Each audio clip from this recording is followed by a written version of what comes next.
আসসালামু আলাইকুম ওয়া রাহমাতুল্লাহি ওয়া বারাকাতুহু। আউযু বিল্লাহি মিনাশ শাইতানির রাজীম। বিসমিল্লাহির রহমানির রহিম।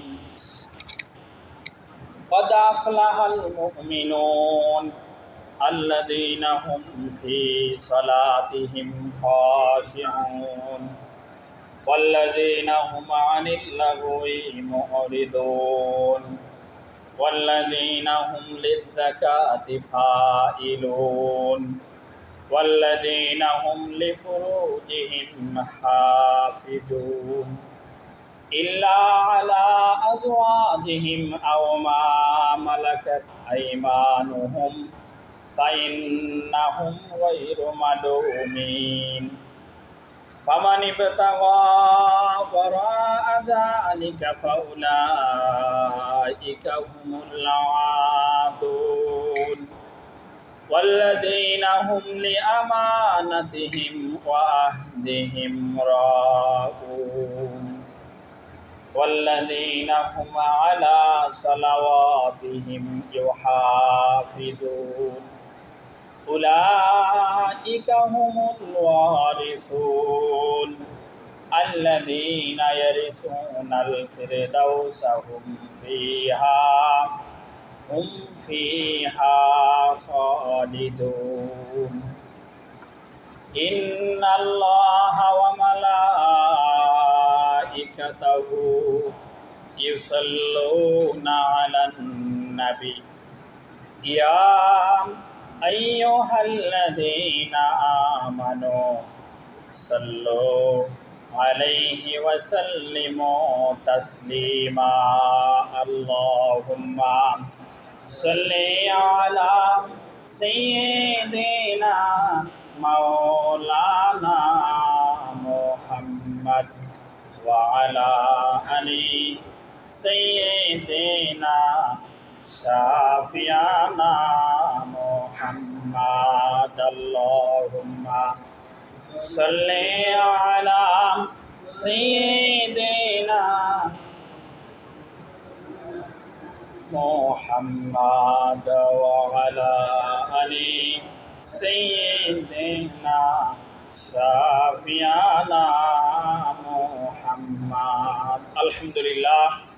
সকল প্রশংসা আল্লাহ তাআলার জন্য যে আল্লাহ তাআলা আমাদেরকে পবিত্র জুমার দিনে দুনিয়ার বিভিন্ন রকমের কর্মব্যস্ততা থেকে পৃথক করে তার মহান হুকুম জুমার ফরজ নামাজ আদায় করার মানসে মসজিদে আসার তৌফিক দিলেন। সেই আল্লাহ তাআলার দরবারে কালিমাতুশ শুকরিয়া আদায় করছি, বলছি আলহামদুলিল্লাহ।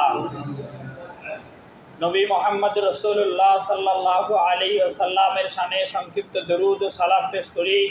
সকলে বলি সাল্লাল্লাহু আলাইহি ওয়াসাল্লাম। কোরআন মাজিদের অন্যতম সূরা 18 পারাতে অবস্থান, সূরা মুমিনুন। মুমিন শব্দটি এক বচন, বহু বচন হলো মুমিনুন। অনেকগুলো ইমানদার মানুষ একত্রিত হলে মুমিনুন হয়। মুমিন এক বচন, এটা হলো ইমানওয়ালা। একজন ব্যক্তি যখন ইমানদার হয় ওই ব্যক্তিটাকে মুমিন বলে।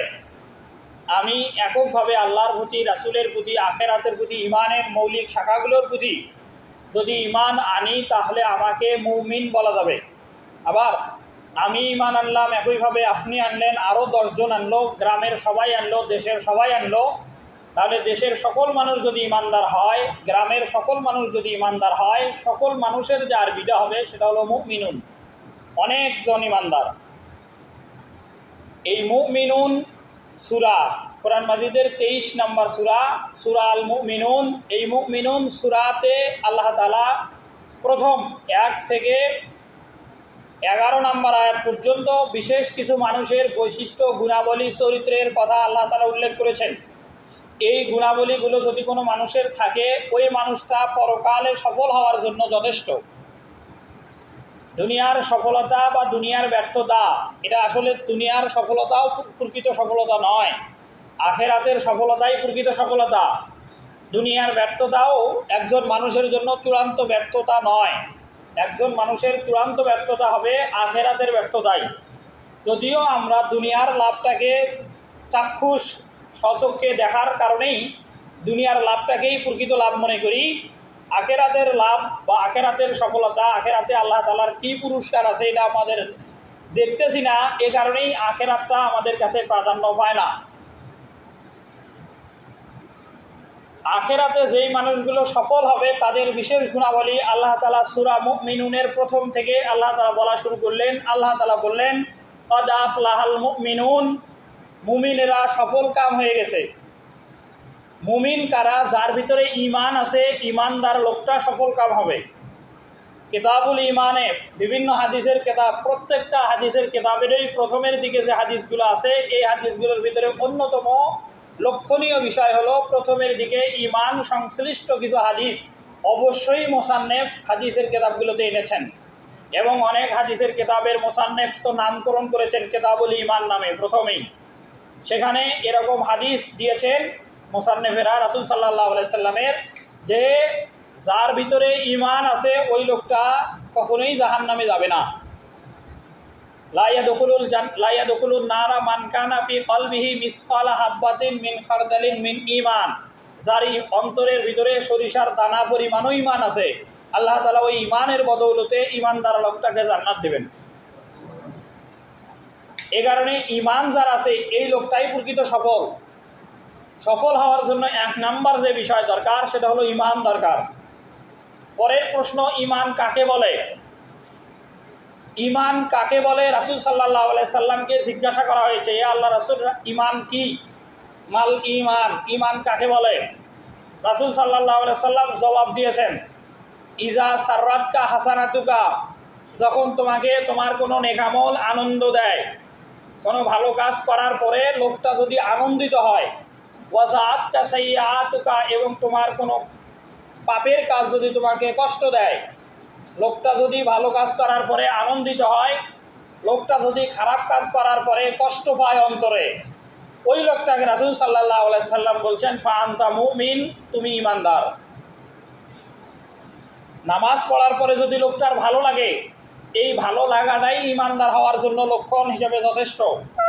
নামাজ তরক হয়ে গেল, জামাত কাজা হয়ে গেল, ফজরের নামাজ মিস হয়ে গেল ঘুমের কারণে, এর কারণে যদি লোকটা ঘুম থেকে জাগার পরে কষ্ট অনুভূত হয় যে কত বড় দায়িত্ব ছিল, গুরুত্বপূর্ণ একটা বিষয় আমার হাতছাড়া হয়ে গেল, এই যে একটা আফসোস বা খারাপ লাগা, এটা যদি মনের ভেতরে তৈরি হয়, রাসূল সাল্লাল্লাহু আলাইহি সাল্লাম বলছেন যে ফা আনতা মুমিন, তুমি ঈমানদার। এটা এই হাদিস। তো যারা ঈমান আনে তাদেরকে মুমিন বলে, আর অনেকগুলো মুমিন যখন একত্রিত হয় তাদের আরবি হয় মুমিনুন। আর আল্লাহ তাআলা সূরা মুমিনুনের প্রথম আয়াতে বলছেন ক্বাদ আফলাহাল মুমিনুন, যারা ঈমানদার তারা সফল কাম।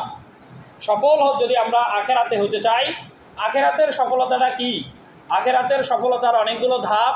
চূড়ান্ত সফলতার যে সারমর্ম আল্লাহ তাআলা অতি সংক্ষেপে সূরা আল ইমরান আয়াত নাম্বার 185 এর মাঝের অংশে আল্লাহ তাআলা বলছেন, ফামান যুহজিহা আনিন নার ওয়া উদখিলাল জান্নাত ফাকাদ ফাজ। ফামান যুহজিহা আনিন নার, যেই লোকটা পরকালে জাহান্নাম থেকে বাঁচলো, ওয়া উদখিলাল জান্নাত, এবং জান্নাতে প্রবেশ করলো, ফাকাদ ফাজ, ওই লোকটাই সফল হলো।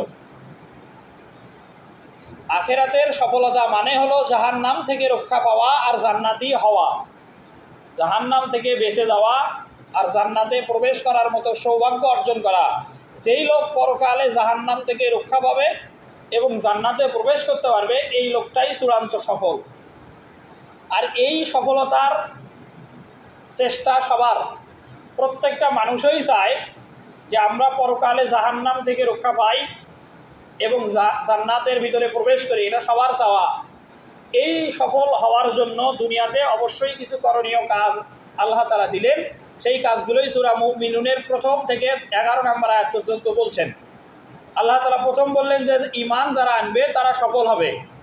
যদি কেউ দুনিয়াতে আল্লাহ তাআলার উপরে, রাসূল সাল্লাল্লাহু আলাইহি সাল্লামের উপরে, আসমানি কিতাবের উপরে ঈমানের যে মৌলিক শাখাগুলো আছে, যা আমানতু বিল্লাহি ওয়া মালাইকাতিহি ওয়া কুতুবিহি ওয়া রাসূলিহি ওয়াল ইয়াউমিল আখির ওয়াল কদরি খাইরিহি ওয়া শাররিহি মিনাল্লাহি তাআলা ওয়াল বাসি বাদাল মাউত।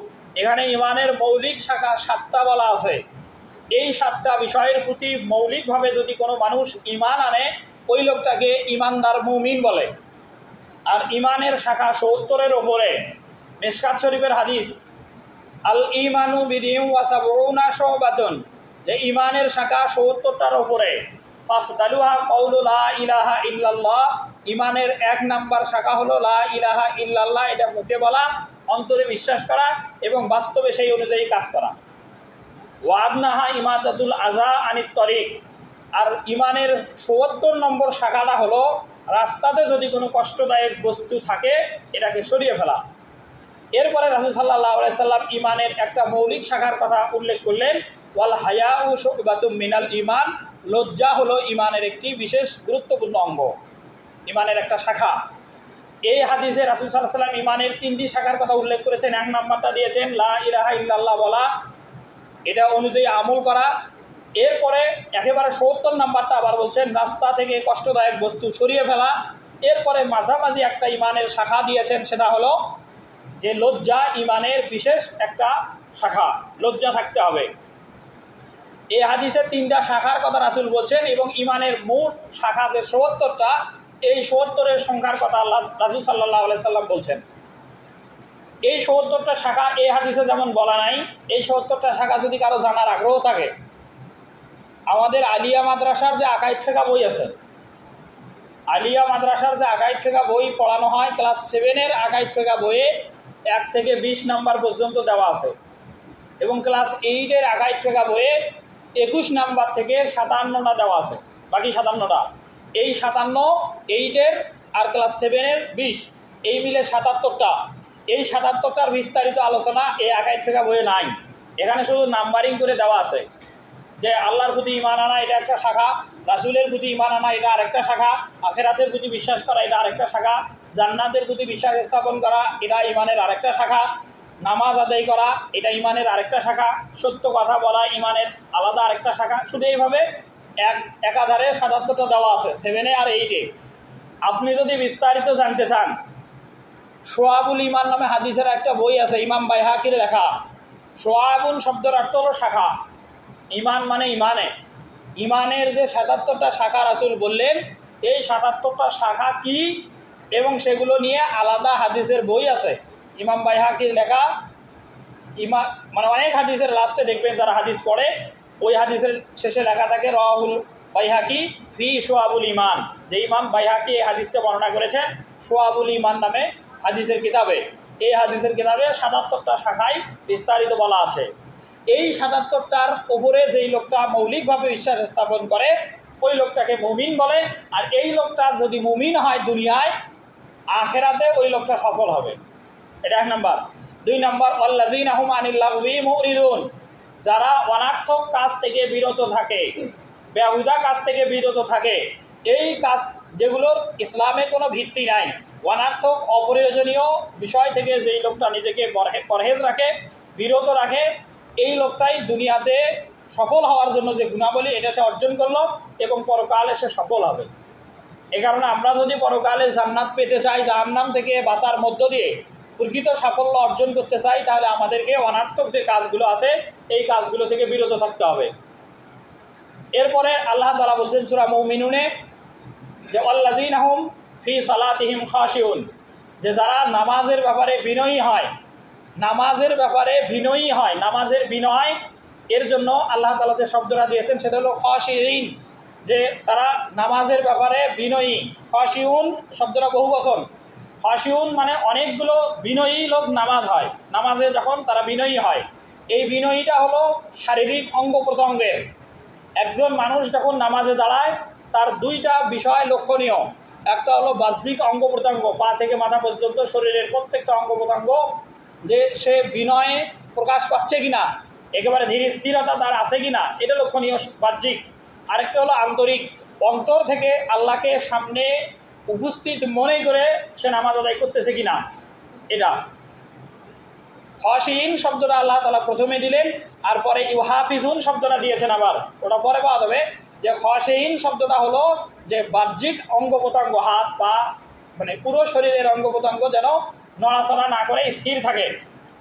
সাহাবায়ে কেরামদের ভিতরে কোনো এক ব্যক্তি নামাজ পড়তেছিলেন, এবং সে নিজের অঙ্গ প্রত্যঙ্গ হাত দিয়ে শরীরের অন্য অঙ্গ প্রত্যঙ্গ স্পর্শ করতেছিলেন। নামাজও পড়তেছেন, এটা একেবারেই নামাজ ফরজ হওয়ার পরপরই প্রথমের দিকের আমল, যে কোনো এক সাহাবী নামাজও পড়তেছেন এবং নামাজের ভিতরে তার হাত দিয়ে শরীরের অন্য অঙ্গ প্রত্যঙ্গ নাড়াচাড়া করতেছেন। এটা রাসূল সাল্লাল্লাহু আলাইহি সাল্লাম দেখেন। দেখার পরে রাসূল সাল্লাল্লাহু আলাইহি সাল্লাম বললেন যে লাউ খাশিয়াত কলবাহু লা খাশিয়াত জাওয়ারিহাহু, যে তার অন্তরে যদি বিনয় থাকতো তাহলে এই বিনয় তার অঙ্গ প্রত্যঙ্গের ভিতরেও প্রকাশ পেত।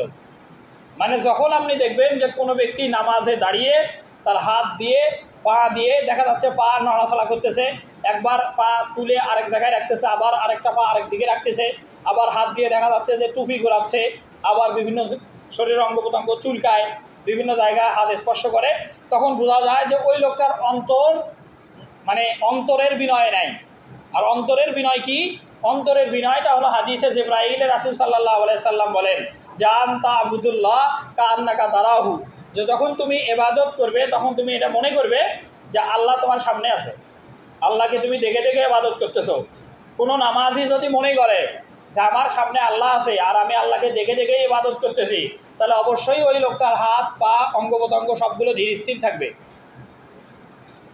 আর ফাইনলাম তখন তারাহু, যদি এটা ধারণা নাও করতে পারো যে আল্লাহ আমার সামনে আছে, এটা মনে হচ্ছে না, তাহলে কমপক্ষে এতটুকু মনে করো যে ফাইন নাহু ইয়ারাক, আল্লাহ আমাকে দেখতেছেন, আল্লাহর নজরের মধ্যেই আমি আছি, আল্লাহর সামনেই আমি আছি, আল্লাহ আমাকে দেখতেছেন। অতএব আল্লাহর কাজটা করতে গিয়ে কখনোই গাফিলতি অলসতা বা অমনোযোগী না হওয়া, এটা হচ্ছে ইমানদার মানে যারা পরকালে সফল তাদের অন্যতম আরেকটা বৈশিষ্ট্য। এরপরে রাসূল সাল্লাল্লাহু আলাইহি সাল্লামকে আল্লাহ তাআলা ওহীর মাধ্যমে জানাচ্ছেন যে পরকালে কারা সফল হবে। ওয়াল্লাযীনা হুম লিয-যাকাতি ফাইলুন, যারা যাকাত দানে সক্রিয়, যারা যাকাত দানের ব্যাপারে সচেতন, এই লোকগুলো পরকালে সফল হবে। যারা যাকাত দানের ব্যাপারে সচেতন এই লোকগুলো সফল হবে। যাকাত ইসলামের মৌলিক একটা বিধান। যাকাত ফরজ হওয়ার পিছনের কারণ হলো সূরা হাসর। যদিও সূরা হাসর নামটা আমাদের কাছে খুব পরিচিত, কারণ হলো ফজিলতের দিক থেকে আমরা এই সূরাটাকে চিনি। ফজিলত হলো সূরা হাসরের লাস্টের 3 আয়াত যদি কেউ সকালে সন্ধ্যায় পড়ে তার জন্য রহমতের ফেরেশতারা সারা দিন এবং সারা রাত তার জন্য ক্ষমা প্রার্থনা করে। এই জন্যই আমরা সূরা হাসরের শেষ 3 আয়াত যে হু আল্লাহুল্লাযী লা ইলাহা ইল্লা হুয়া আলিমুল গায়বি ওয়াশ শাহাদাতি ওয়ার রহমানুর রহিম থেকে শুরু করে শেষ পর্যন্ত এই জায়গাটা পড়ি। এই সূরার 7 নম্বর আয়াতে আল্লাহ তাআলা বলছেন কাইলা ইয়াকুনু দৌলাতান বাইনাল আগনিয়াউ মিনকুম, কাইলা ইয়াকুনু দৌলাতান বাইনাল আগনিয়াউ মিনকুম, ধন সম্পদ যেন শুধুমাত্র বড় লোকদের ভিতরেই ঘোরাফেরা না করে, আল্লাহ তাআলা এই জন্যই যাকাতের বিধান দিয়েছেন। যাকাত যখন দেবে তখন বড় লোকেরা তাদের সম্পদের নির্দিষ্ট একটা অংশ যাকাত হিসেবে দেবে। কাকে? গরিব মিসকিনদেরকে দেবে। ভিন্ন আয়াতে আল্লাহ তাআলা বলছেন যে অফি আমওয়ালিহিম হাক্কুন লিসাইলি ওয়াল মাহরুম, বড় লোকের সম্পদে গরিবদের হক আছে। এই কারণে বড় লোকেরা যে সম্পদের নির্দিষ্ট একটা অংশ যাকাত হিসেবে তারা বের হবে, এটা গরিবদেরকে পৌঁছাবে।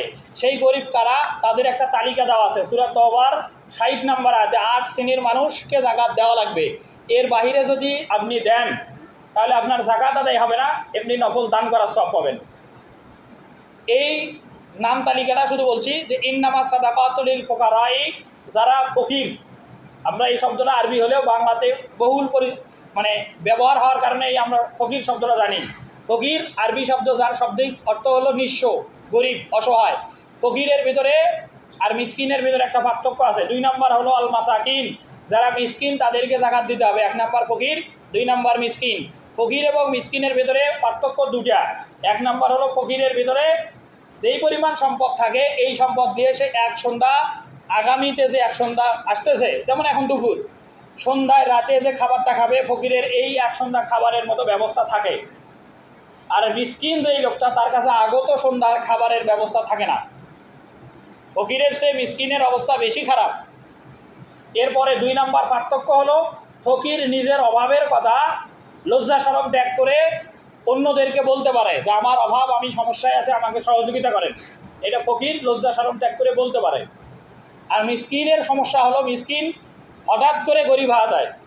অনেক বড় ব্যবসায়ী ছিল, অনেক বড় জমি জমা ছিল, সংসার ভালো ছিল, বিশেষ কোনো কারণে, অসুস্থতার কারণে বা ব্যবসায়ী লোকসান হওয়ার কারণে একেবারে দেউলিয়া হয়ে গেছে রাতারাতি, এই কারণে সে আত্মসম্মানের কারণে শরমে কারো কাছে নিজের অভাবের কথা, প্রয়োজনের কথা বলতেও পারে না। মিসকিনের অবস্থা বেশি খারাপ। এই মিসকিনকে জাকাত দেওয়া যাবে। 1 নম্বর ইন্নামা সাদাকাতুল লিল ফুকারাই, যে জাকাত দেবেন ফকিরকে। 2 নম্বর অল মাসাকিন, মিসকিনকে। 3 নম্বর অল আমিলিনা আলাইহা, ইসলামী রাষ্ট্রে জাকাত কালেকশন করার জন্য কিছু লোক কর্মচারী আছে, এদেরকে জাকাতের টাকা তুলে ওদেরকে বেতন দেওয়া যাবে। আমাদের বাংলাদেশে যেমন চৌকিদারদেরকে চৌকিদারি ট্যাক্স তোলে তারা, বাংলাদেশ যদি ইসলামী রাষ্ট্র মানে ইসলামী হুকুমত অনুযায়ী সব বিধিবিধান চলে, তাহলে এই জাকাত কালেকশন করার জন্য সরকার পক্ষ থেকে নির্দিষ্ট কিছু লোক কর্মচারী থাকবে, যাদেরকে বেতন দেওয়া যাবে এই জাকাতের টাকা থেকে। দেখা যাবে একটা ইউনিয়নের জন্য মনে করেন জাকাত কালেকশনের জন্য 2 জন লোক থাকলো, একটা ইউনিয়নে জাকাত কালেকশন হবে এক বছরে ধরেন 1 কোটি টাকা বা 50 লক্ষ টাকা, ওই 2 জনের বেতন আসবে মনে করেন এক বছরে 2 লাখ টাকা। এই 2 লাখ টাকা ওই 50 লক্ষ টাকা জাকাত কালেকশন করার কারণে এই লোকটাকে চাকরির বেতন হিসেবে এটা দেওয়া যাবে। এটা 3 নম্বর। এটা আমরা দেবো না, যারা জাকাত দাতা তারা ওই জাকাত কালেকশনকারী ব্যক্তিকে এই বেতন থেকে টাকা দেবে না। জাকাত কালেকশন যে করবে সে জাকাত কালেকশন করে নিয়ে যা রাষ্ট্রীয় তহবিলে জমা দিবে এবং সরকার, ইসলামী সরকার এই জাকাত কালেকশনের দায়িত্বে নিয়োজিত যে লোক তাকে বেতন দেবে। এটা আমরা দেবো না।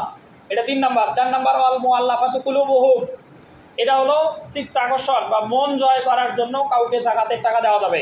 কারা কারা? ইসলাম ধর্মের অনুসারী নয়, সেটা হিন্দু হতে পারে, বৌদ্ধ হতে পারে, খ্রিস্টান হতে পারে।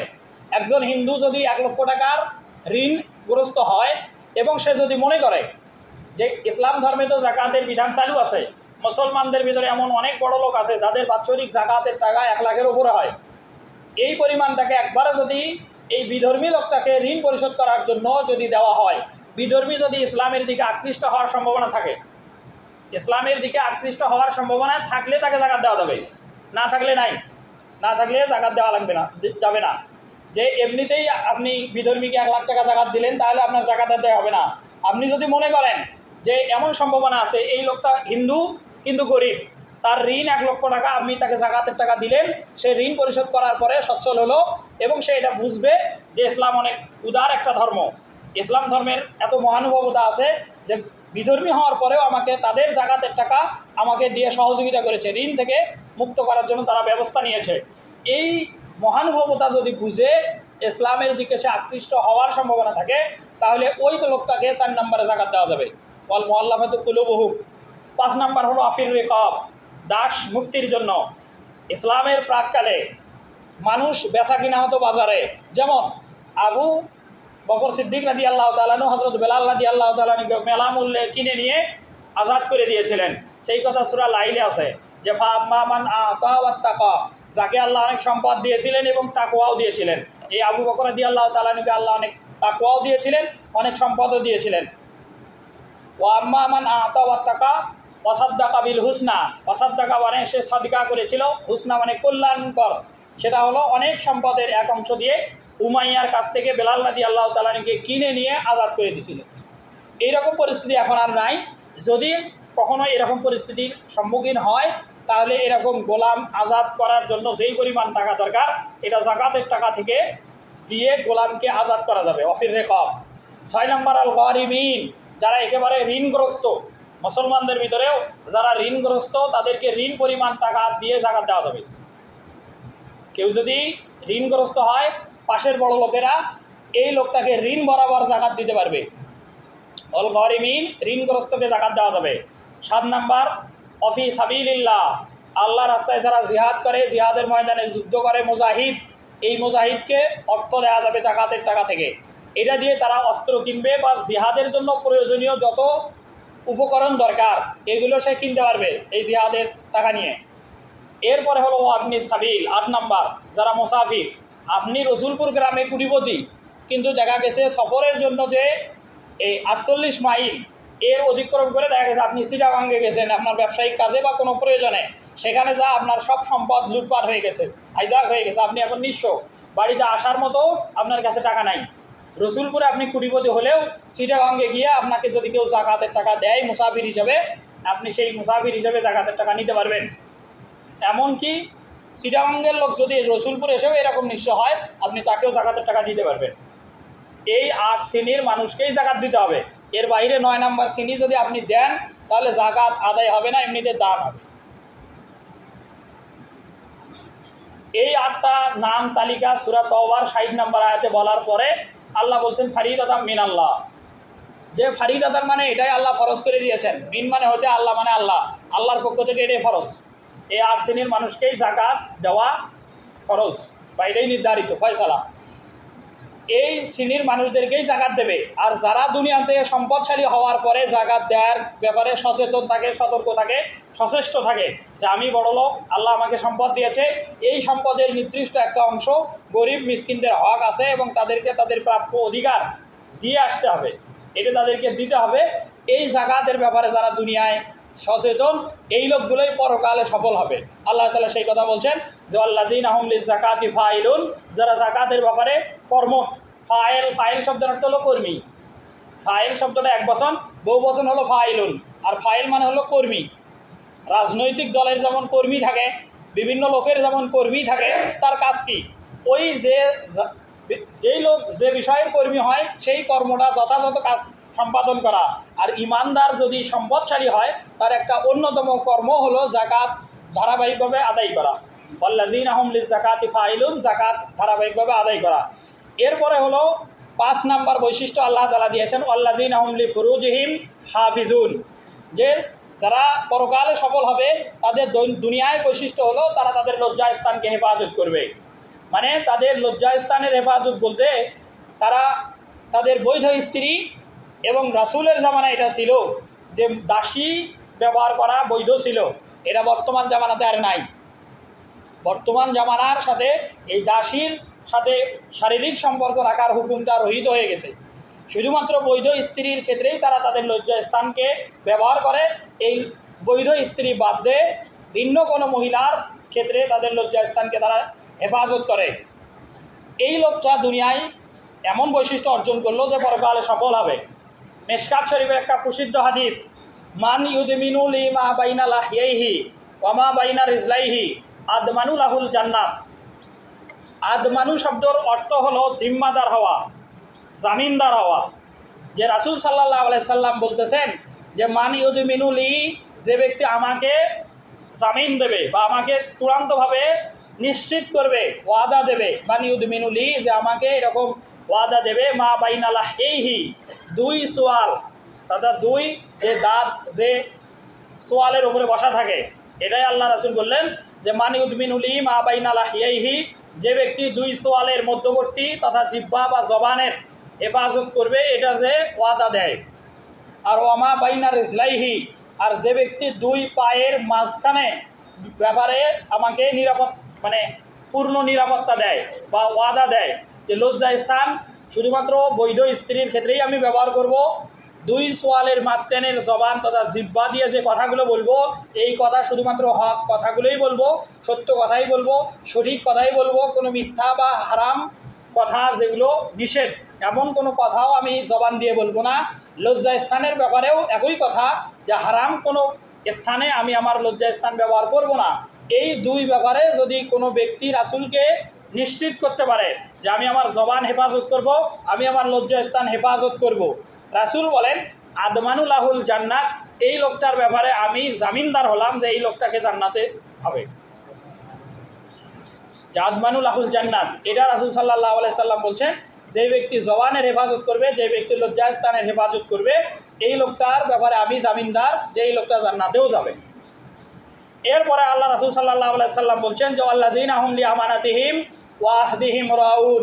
এই আয়াতে 2টা বৈশিষ্ট্য বলা আছে সকল মানুষের, যে আল্লাযীনা হুম লিআমানাতিহিম, যারা তাদের আমানতের ব্যাপারে সচেতন থাকে, যে তাদের কাছে কেউ যদি আমানত রাখে, এই আমানতের তারা যথাযথ হেফাজত করে। আল্লাযীনা হুম লিআমানাতিহিম, যে তারা তাদের আমানতের ব্যাপারে এবং ওয়া আহদিহিম, এবং তাদের ওয়াদার ব্যাপারে রাউন, সর্বদা সচেতন থাকে, সতর্ক থাকে, সচেষ্ট থাকে যে আমার কাছে কি আমানত রাখা হলো সেটা আমি রক্ষা করব, আমি কি ওয়াদা করলাম এটাও আমি রক্ষা করব। এই আমানতের ব্যাপারে এবং ওয়াদার ব্যাপারে কোনো মানুষ যদি সতর্ক থাকে, সচেষ্ট থাকে, যত্নবান হয়, এই লোকটা আমানত রক্ষা করে চললো, ওয়াদা রক্ষা করে চললো, পরকালে এই লোকটাই সফল হবে। এরকম এই কথা এই আয়াতে যেমন একসাথে দুইটা কথা বলা আছে, রাসূল সাল্লাল্লাহু আলাইহি সাল্লাম ও মুনাফিকদের স্বভাব বৈশিষ্ট্য বর্ণনা করতে গিয়ে এই কথা দুটো একসাথেই বলছেন যে আয়াতুল মুনাফিকি সালাসুন, যে মুনাফিকের বৈশিষ্ট্য আলামত, মুনাফিকের চরিত্রের গুণ বৈশিষ্ট্য হলো তিনটা। আয়াতুল মুনাফিকি সালাসুন, মুনাফিকের আলামত তিনটা। ইজা হাদ্দাসা কাযাবা, যখন সে কথা বলে মিথ্যা বলে। ওয়াইজা ওয়াদা খলাফা, ওয়াদা করলে ভঙ্গ করে। আর ওয়াইজা তুমিনা খানা, যখন তার কাছে আমানত রাখা হয় তখন সে খেয়ে নেয়, আমানতটাকে খেয়ানত করে। এই তিন বৈশিষ্ট্য দেখেন এইখানে রাসূল সাল্লাল্লাহু আলাইহি সাল্লাম একসাথে আমানত এবং ওয়াদা একসাথে বলেছেন। আবার রাসূল আল্লাহ তাআলাও এই আয়াতে বলছেন যে ওয়াল্লাযিনা হুম লিআমানাতিহিম ওয়া আহদিহিম রাউন, যে যারা দুনিয়াতে সফল হবে এই লোকগুলো আমানতের ব্যাপারে সতর্ক থাকবে, ওয়াদার ব্যাপারে সতর্ক থাকবে। আর যেই লোকটা আমানতের ব্যাপারে সতর্ক থাকবে না, ওয়াদার ব্যাপারে সতর্ক থাকবে না, ওই লোকটাকে রাসূল সাল্লাল্লাহু আলাইহি সাল্লাম মুনাফিক বলছেন। আর যে লোকটা সফল হবে এই লোকটা হলো জাহান্নাম থেকে বাঁচবে। যে ফামান যুহজিহা আনিন নার, যেই লোকটা জাহান্নাম থেকে বাঁচবে, ওয়া উদখিলাল জান্নাত, জান্নাতে প্রবেশ করবে, ফাকাদ ফাজ, ওই লোকটা সফল হবে। সফল মানুষ জাহান্নামের থেকে বাঁচার জন্য, জান্নাতি হওয়ার জন্য আমানতের হেফাজত করবে, ওয়াদা রক্ষা করবে। আর ব্যর্থ মানুষ, যে লোকটা বিফল হবে, পরকালে জাহান্নামী হবে, জান্নাত থেকে বঞ্চিত হবে, এই লোকটাই হলো মুনাফিক। আর মুনাফিকদের ব্যাপারে আল্লাহ তাআলা বলছেন ইন্নাল মুনাফিকিনা ফিদ দারকিল আসফালি মিনান নার, যে মুনাফিকেরা জাহান্নামের একেবারে নিচে থাকবে, জাহান্নামের একদম নিচের সর্বনিম্ন স্তরে, চূড়ান্তভাবে যেইখান থেকে আগুন তৈরি হবে এই আগুনের কাছাকাছি, একেবারেই যেইখান থেকে আগুন উৎপন্ন হয় এই জায়গাতেই মুনাফিকরা অবস্থান করবে। আর মুনাফিকদের বৈশিষ্ট্য হলো যে তারা ওয়াদা ভঙ্গ করে আর আমানতের খেয়ানত করে। আর ইমানদারেরা যেন আমানতের ব্যাপারে সতর্ক হয়, ওয়াদা পূর্ণ করে। এ কারণে আল্লাহ তাআলা ইমানদারদেরকে আলাদাভাবে ডেকে সম্বোধন করে বলছেন যে ইয়া আইয়ুহাল্লাযীনা আমানু আউফু বিল উকুদ। এটা সূরা মায়েদার প্রথম আয়াত, যে ইয়া আইয়ুহাল্লাযীনা আমানু, হে ইমানদারগণ, যাদের ইমান আছে তারাই মুমিন। আল্লাহ মুমিনদেরকেই ডাক দিয়ে বলতেছেন হে মুমিনগণ, যে আউফু বিল উকুদ, যে তোমরা তোমাদের ওয়াদা অঙ্গীকার এগুলো পূরণ করো। সূরা বাকারার 40-45 এই জায়গাতে আয়াত আছে যে উফি বিআহদিকুম, যে তোমরা যদি আমার সাথে ওয়াদা পূর্ণ করো। আল্লাহর সাথে আমরা ওয়াদা করে আসছি যে আল্লাহ আপনাকে আমরা রব মানি, আল্লাহ আপনার আমরা ইবাদত করব, শয়তানের ইবাদত করব না, এগুলো আল্লাহকে ওয়াদা আমাদের করাই আছে। এই ওয়াদা আল্লাহ আমাদেরকে দুনিয়ায় এসে পূর্ণ করার কথা বলছে যে আউফু বিল উকুদ, তোমরা তোমাদের ওয়াদাগুলো পূর্ণ করো। উফি বিআহদিকুম, সূরা বাকারায় বলছেন যে আমিও তোমার সাথে যে ওয়াদা করছি এই ওয়াদা পূরণ করব। সেই ওয়াদা কি? যে ইবাদত করলে মানুষ জান্নাত পাবে। মানুষ যদি দুনিয়ায় ইবাদত করে এই মানুষটা জান্নাত পাবে। আল্লাহ তাআলা বলছেন যে ইয়া আইয়াতুহান নাফসুল মুতমাইন্না ইরজিই ইলা রাব্বিকি রাদিয়াতাম মারদিয়া ফাদখুলি ফি ইবাদি ওয়াদখুলি জান্নাতি, যে ফাদখুলি ফি ইবাদি, তুমি ইবাদত করো, ওয়াদখুলি জান্নাতি, তুমি জান্নাতে প্রবেশ করবে। এই কারণে আমাদের যে বৈশিষ্ট্য আল্লাহ তাআলা ইমানদারদেরকে দিলেন দুনিয়ায়, এই বৈশিষ্ট্যগুলো যদি কেউ অর্জন করে তাহলে ওই লোকটা সফল হবে। শেষ বৈশিষ্ট্য আল্লাহ তাআলা বলছেন আল্লাযীনা হুম আলা সালাওয়াতিহিম ইউহাফিজুন, তারা নামাজের হেফাজত করবে। আগেরটা ছিল নামাজের ব্যাপারে বিনয়ী হওয়া, আর শেষেরটা হলো নামাজের ব্যাপারে হেফাজত করা। নামাজের হেফাজত কি? নামাজের হেফাজত হলো তিনটা। এক নাম্বার হলো সময় অনুযায়ী নামাজ পড়া, ইন্না সালাতা কানাত আলাল মুমিনিনা কিতাবাম মাওকুতা, সূরা নিসা 103 নম্বর আয়াতের লাস্ট কথা, যে একজন মুমিন অবশ্যই তার জন্য আবশ্যক ফরজ করে দিয়েছেন আল্লাহ নির্দিষ্ট সময়ে নামাজ পড়া, মানে ওয়াক্ত অনুযায়ী নামাজ পড়া, এটা এক নম্বর হেফাজত। দুই নম্বর হলো নামাজের যে তরতিবগুলো আছে, ফরজ, ওয়াজিব, সুন্নত, নফল, এই আরকান আহকাম 13 ফরজ, নামাজের ওয়াজিবগুলো আছে 14টা, তারপরে নামাজের কিছু সুন্নত আছে, নামাজের কিছু মুস্তাহাব আছে। এই ফরজ, ওয়াজিব, সুন্নত, মুস্তাহাবগুলো ধারাবাহিকভাবে রক্ষা করে নামাজ আদায় করা হলো নামাজের হেফাজত করা। আর 3 নাম্বার হলো নামাজের জামাতের সাথে নামাজ আদায় করা হলো নামাজের হেফাজত করা।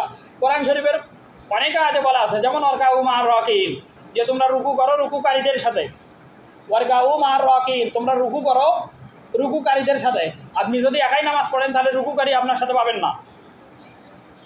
আপনি যদি জামাতে নামাজ পড়েন তখন আপনি আপনার সাথে আরও 2-4-5 জন রুকুকারী লোক পাবেন। আল্লাহ সেই কথাই বলতেছে জ্বর কাহু মার রাকিন, রুকুকারীদের সাথে রুকু করো, তার মানে জামাতে নামাজ পড়ো। এই যে 1 নাম্বার হলো সময় অনুযায়ী নামাজ পড়া, 2 নাম্বার নামাজের যতগুলো ফরজ ওয়াজিব সুন্নত মুস্তাহাব আছে এগুলো রক্ষা করে নামাজ আদায় করা, 3 নাম্বার জামাতের সাথে নামাজ আদায় করা হলো ওয়াল্লাযীনা হুম আলা সালাওয়াতিহিম ইউহাফিজুন, নামাজের হেফাজত করা। যদি এই বৈশিষ্ট্যগুলো সবগুলো কারো ভেতরে থাকে, ওই লোকটা দুনিয়াতে সফল হওয়ার জন্য যে এই গুণগুলো অর্জন করে, তাহলেই পরকালে জাহান্নাম থেকে সে রক্ষা পাবে এবং জান্নাতে সে প্রবেশ করতে পারবে। এবং আল্লাহ তাআলা শেষ কথা বলছেন যে উলাইকা হুমুল ওয়ারিসুন, এই লোকটা হলো ওয়ারিস। আপনার বাবার রেখে যাওয়া সম্পদে যেমন আপনি ওয়ারিস, আপনার গ্রামের আরেকজন এসে চাইলেই দাবি করলেই তাকে আপনি ওয়ারিস সম্পদের দেবেন না, এটাই বাস্তব। আমার বাবার রেখে যাওয়া সম্পদ আমি ওয়ারিস হব, আমার রেখে যাওয়া সম্পদের ওয়ারিস আমার সন্তানেরাই হবে, এটাই বাস্তব। ঠিক একইভাবে আল্লাহ তাআলা বললেন যে উলাইকা হুমুল ওয়ারিসুন, এই গুণগুলো যারা অর্জন করবে তাদের ব্যাপারে আল্লাহর বক্তব্য হলো এরা যেমন ওয়ারিস। কিসের? আল্লাযীনা ইয়ারিসুনাল ফিরদাউসা হুম ফিহা খালিদুন, জান্নাতুল ফিরদাউসের ওয়ারিস হবে।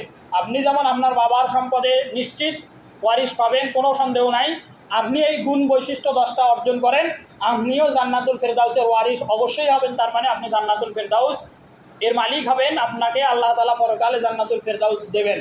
আল্লাহ তাআলা আমাদেরকে এই গুণগুলো অর্জনপূর্বক জান্নাতি হওয়ার জন্য যে নেকামলগুলো আল্লাহ বললেন, এই নেকামলগুলো যথাযথভাবে মেনে পরকালে সফল হওয়ার তৌফিক আল্লাহ আমাদের সকলকে দান করুক। যারা পড়ে আসলাম তারা সুন্নাত নামাজ পড়ি। আখির দাওয়ানা আলহামদুলিল্লাহি রাব্বিল আলামিন।